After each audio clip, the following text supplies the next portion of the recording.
Halo, apa kabar semuanya? Sahabat-sahabat Silasmat, semoga semua dalam keadaan baik, sehat. Senang rasanya bisa berjumpa pada video kali ini. Video kali ini akan membahas untuk asesmen kompetensi minimum ya, atau untuk pakai numerasi untuk SMP. Semoga semuanya bermanfaat. Setiap apa yang dipelajari, setiap apa yang akan disampaikan, semuanya dapat bermanfaat bagi kita semua. Oke, mari kita dengarkan untuk video ataupun pembahasan paket numerasi SMP tahun 2021. Check it out. Halo semua sahabat Silasmat. Oke, kita akan masuk ke soal pembahasan untuk matematika tahun 2020. Oke, berikut ini adalah bahan dan bumbu untuk pembuatan sayur lodeh ya, ciri khas Jawa, dimana di sini 1 labu siam kupas potong dan untuk dadu, 250 gram nangka muda potong kasar, 1 buah jagung manis dipotong-potong, 5 helai kacang panjang potong 3 cm, 1 buah terong ungu potong-potong, 50 gram daun melinjo muda, 50 gram buah melinjo, 1 buah cabai merah besar iris serong, 1 buah cabai hijau besar iris serong, 1,5 liter santan sedang, 250 ml santan kental, 2 buah tempe semangit potong-potong. Bumbu-bumbunya adalah 5 butir bawang merah, 5 siung bawang putih, 3 buah cabai merah keriting, 2 cm kencur, 2 cm kencur, 1 sendok teh ketumbar, 1 sendok teh terasi goreng, 1 sendok teh 2 sendok teh garam, 1 sendok teh gula merah ya. Oke, dari bahan dan bumbu sayur lodeh ini,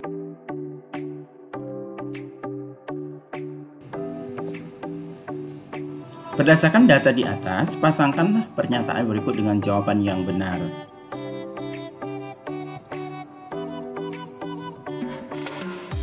Jadi di sini yang pertama adalah jumlah santan sedang dan kental adalah dalam liter berapa.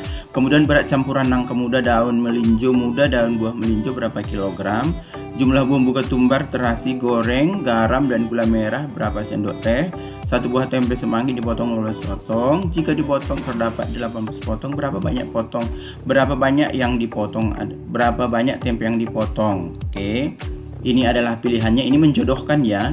Menjodohkan ya, yang mana pilihannya yang tepat, apakah 1,5, apakah 2, 1,75 atau 5 dan 0,35. Jadi dalam numerasi itu soal-soalnya adalah bentuknya menjodohkan dan bisa juga menjawab benar atau dan salah, pernyataan benar atau dan salah. Kita perhatikan jumlah santan sedang dan kental adalah santan ya, 1, liter santan sedang tambah 250 ml santan kental.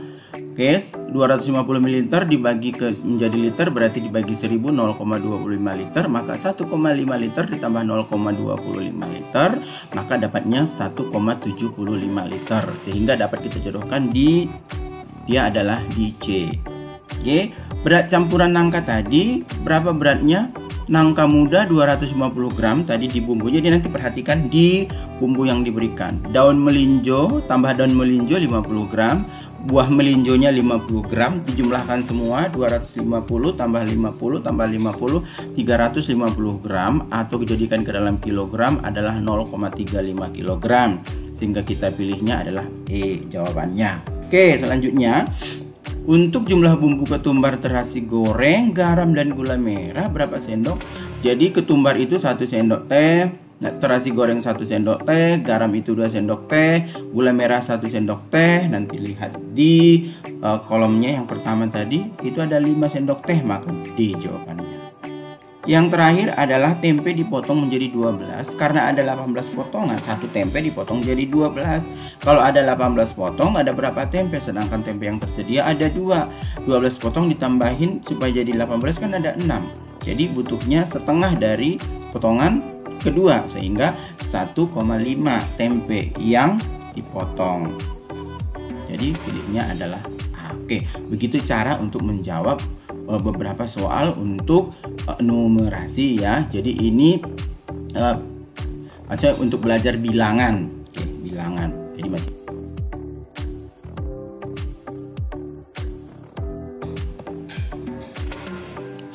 Oke, resep sayur lodeh disajikan untuk dikonsumsi 15 orang. di mana Bu Wenda mempunyai hajatan itu ingin menjamu 60 rekan-rekannya. Jika berat 1 sendok teh garam ada 5 gram, jadi 1 sendok teh itu butuh 5 gram. Berat garam keseluruhan yang dibutuhkan dalam sayur lodeh untuk Bu Wenda adalah berapa gram semuanya? Kan gitu kan? Jadi sekali sayur lodeh itu untuk 15 orang itu 1 sendok teh. Jadi kalau 60 orang berapa sendok teh atau berapa gram? Jadi 60 itu karena kan 15 orang yang dibilang 60, resepnya menjadi 4 kalinya. Karena 60 dibagi 15 berarti 4 resep. Sekali resep 1 sendok teh 5 gram, maka dibutuhkan 4 dikali 5. Berarti 20 gram. Selanjutnya adalah Ibu Rati mencoba membuat sayur lodeh Jawa rasa ciri khas Jawa menggunakan resep tersebut. Langkah yang dilakukan adalah menumbuk semua bumbu sampai halus sambil memasak semua bahan selama 15 menit. Setelah 15 menit, Ibu Rati menambahkan bumbu halus dan menunggu sampai matang selama 10 menit. Ketika sayur lodeh matang dan siap santap, kemudian dia timbang beratnya adalah 0,75 kg. Jadi setelah dimasak semuanya, dijadikan semua menjadi sayur lodeh, ditimbang beratnya itu 0,75 kg. Pertanyaannya, jika setiap porsi makanan dalam penyajiannya membutuhkan 30 gram sayur lodeh, berapa porsikah makan yang dapat disediakan Ibu Rati? Berikan jawabanmu. 0,75 kg itu kita rubah berarti belum sampai 1 kilo kan. Jadi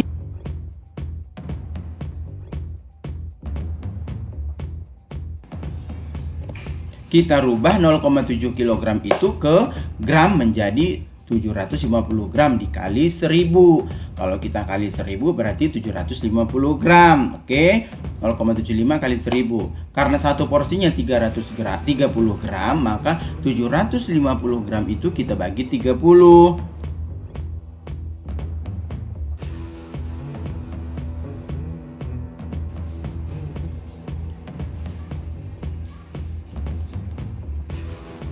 Manakah dari pernyataan berikut? Diketahui gambar desain kota yang disajikan terdapat lahan untuk monumen kota yang berada di tengah-tengah dan berbentuk sebuah lingkaran. Manakah dari pernyataan berikut yang menjawabannya benar? Jadi ini yang lingkaran ini adalah monumennya, dikelilingi ini wilayah-wilayahnya ya, dikelilingi. Ya, ini nanti ada jalan setapak ini ya, yang di samping-samping jalan setapak. Yang menjadi suatu pertanyaan yang dinyatakan sebagai berikut. Luas lahan untuk monumen itu adalah 308 meter persegi jika diameter dari monumen itu 14 meter. Benarkah? Yang kedua, jika luas lahan untuk monumen adalah 314 meter persegi, maka jika diameternya adalah 20, benar nggak? Manakah di antara kedua ini yang pernyataannya benar? Kita tinjau yang pertama dulu. Lingkaran itu luasnya adalah pi r kuadrat, di mana r di sini jari-jarinya adalah setengah dari diameternya. Karena diameternya 14, maka r-nya adalah 7 cm. Sehingga kita langsung masukkan ke luas lingkaran V, karena r-nya 7 berarti pakai 22/7. 22/7 dikali 7 pangkat 2 itu dapatnya 154 meter persegi. Artinya 308 itu bukan diameternya 14 meter. Jadi ini pernyataannya salah. Ini salah. Yang kedua, diameternya 20 meter berarti jari-jarinya 10. Langsung masuk. Karena R-nya 10 tidak bisa dibagi 7, pakai gunakan 3,14. 3,14 dikali 10 pangkat 2. 10 pangkat 2 adalah 100. 100 dikali 3,14 itu adalah 314. Maka pernyataan B ini, kalau diameternya 20 meter, maka luas monumen itu luas lahan monumen adalah 314 meter persegi. Bagaimana? Semoga kalian bisa memahami untuk pemahaman numerasi untuk tingkat SMP.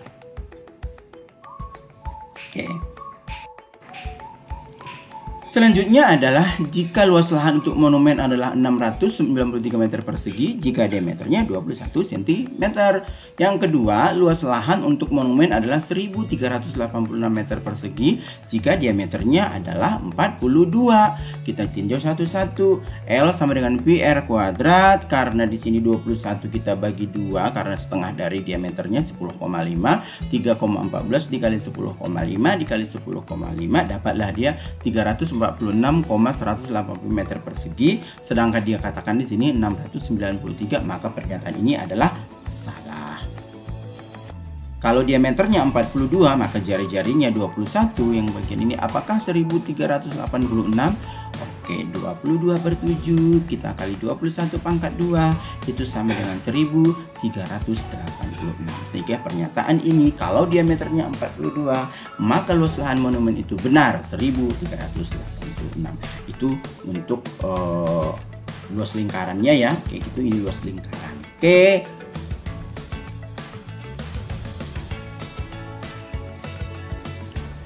Bagaimana? Masih tetap bisa mendengarkan? Oke, ayo kita mulai lagi. Tetap semangat, tarik nafasnya dalam-dalam. Kita mulai. Jika lebar jalan, oke, yang mengelilingi taman. Jadi yang mengelilingi taman ini lebarnya 4 meter. Pertanyaannya, tentukan luas jalan setapak tersebut. Nah, ini kayak perbandingan ya. Oke, cuman sederhana. Apakah 60 meter kali 60 meter dikurang 56 meter kali 56 meter, atau 60 meter kali 60 meter dikurang 52 meter dikali 52 meter, atau 60 kali 60 dikurang 8 meter kali 8 meter, atau 60 kali 80, 60 kali 60 dikurang 4 meter kali 4 meter. Kita tinjau panjang luas taman itu adalah panjangnya dikali lebar. Karena dia panjangnya 60, lebarnya juga 60, maka luas taman sebenarnya adalah 60 kali 60 meter. Yang kedua kita tinjau ya panjang yang di dalam. Oke.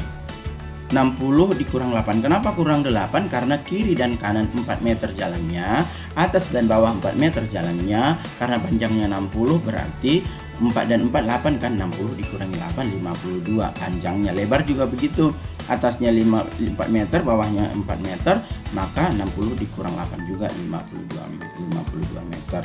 Sehingga ini perhatikan tuh, ini yang 52 ya, ini ditunjukkan 52 meter. Kemudian ya ini juga yang 52 meter, maka 60 kali 60 dikurangin 52 kurang kali 52, itulah nanti luas dari jalan setapak tersebut. Maka jawabannya adalah B. Jadi mengkaji dan membaca, memahami, menganalisis semuanya ya.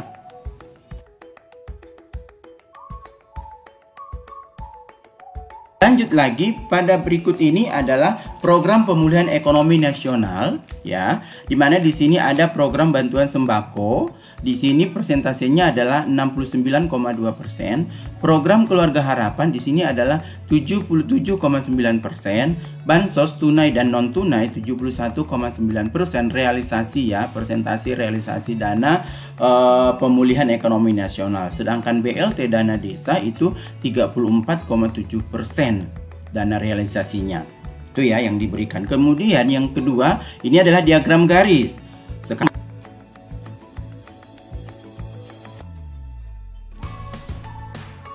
lingkaran.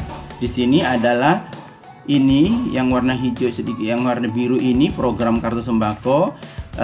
Ini yang orange ya, program keluarga harapan. Ini yang kuning apa namanya? Ini orange ya, kuning.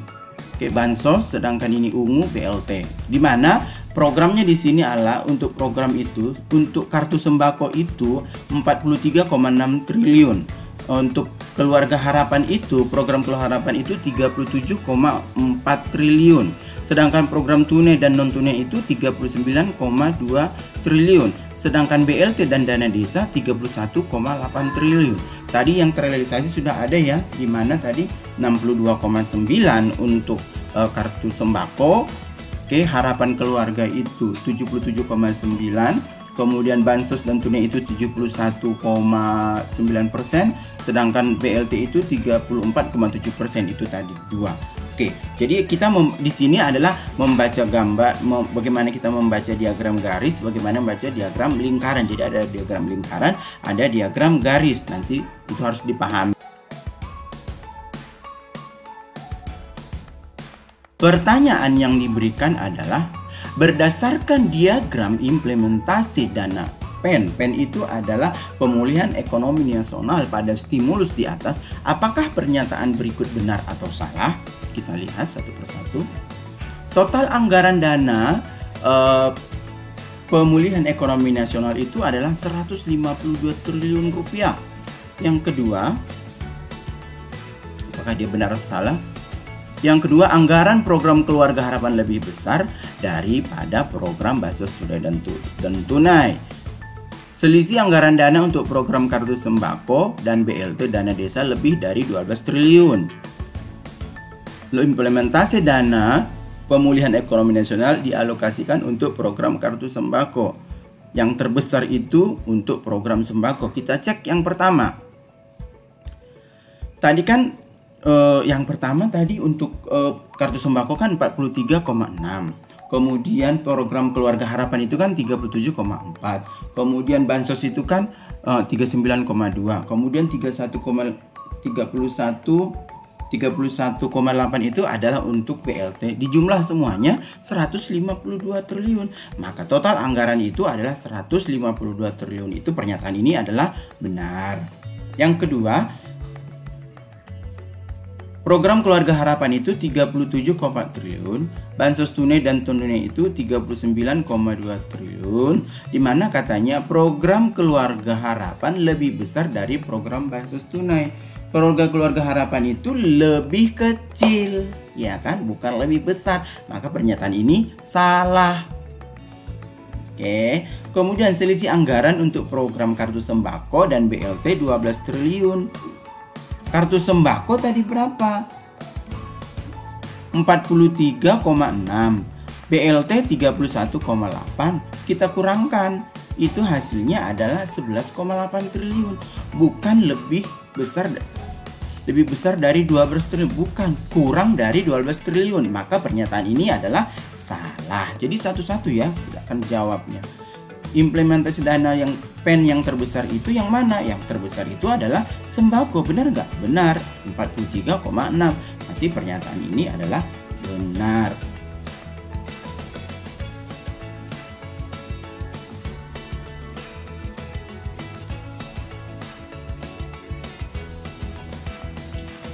Selanjutnya, selain 4 program pokok yang terdapat pada stimulus di atas, ada beberapa program lain dalam pemulihan ekonomi nasional, di antaranya program Banpres Produktif dan program subsidi gaji. Anggaran untuk Banpres Produktif sebesar 22 triliun rupiah dengan realisasi 61%. Di sisi lain, anggaran sebesar 37,8 triliun untuk program subsidi gaji sudah terrealisasi 17,4%. Berdasarkan besar anggaran dan realisasi dari program Banpres Produktif dan program subsidi gaji, pernyataan berikut yang tepat adalah, coba satu-satu. Oke, apakah anggaran dana program subsidi gaji lebih besar daripada program keluarga harapan, tetapi lebih kecil daripada bansos tunai dan non tunai? Persentase realisasi dana program keluarga harapan 5 kali lipat daripada program subsidi gaji. Presentasi realisasi dana program Banpres Produktif masih di atas program kartu sembako. Selisih anggaran dana program BLT dana besar dan Banpres Produktif adalah 8,8 triliun. Kita lihat yang pertama, anggaran dana program subsidi gaji lebih besar dari program keluarga harapan. Program keluarga harapan itu 37,4, sedangkan untuk program subsidi gaji lebih 37,8, lebih besar ya, 37,8, sedangkan lebih kecil dari bansos. Bansos 39,2. Benar, bahwasanya lebih kecil dari bansos dan tunai ya. Bansos dan tunai itu kan 39,2, subsidi kan 37, berarti lebih kecil. Oke, lebih besar dari keluarga harapan, lebih kecil dari non tunai. Benar. Oke, yang A, maka jawabannya A. Kita tinjau yang B coba. Persentase realisasi dana program Keluarga Harapan Harapan 5 kali. Coba 77,9% persentasinya kan. Ini kan 11,4. 17,4 itu kan untuk gaji terrealisasinya, dikali 5 87. Salah ya. Tidak 5 kali, 4 kali lah ya. Oke, 4,5 gitulah. Yang ke C, kalau yang C, persentase realisasi dana program Bampers seperti masih di atas program sembako. Salah. Realisasi program Bampers itu 61%, sedangkan sembako itu 69,2%. Berarti masih harusnya lebih kecil ya kan? Sedangkan di sini dibilang adalah masih di atas program. Salah, masih di bawah. Masih di bawah ya, berarti salah. Yang D, selisihnya kalau kita selisihkan program BLT kan 31,8 dikurangin 22 itu 9,8, sedangkan di sini adalah 8,8, berarti salah. Oke, maka yang benar adalah jawabannya adalah A. Oke, demikian untuk pembahasan soal-soal materi numerasi. Semoga bermanfaat. Salam sehat semuanya, dan jangan lupa untuk selalu mendukung channelnya Sila Smart dengan cara like, comment, share, dan subscribe. Terima kasih.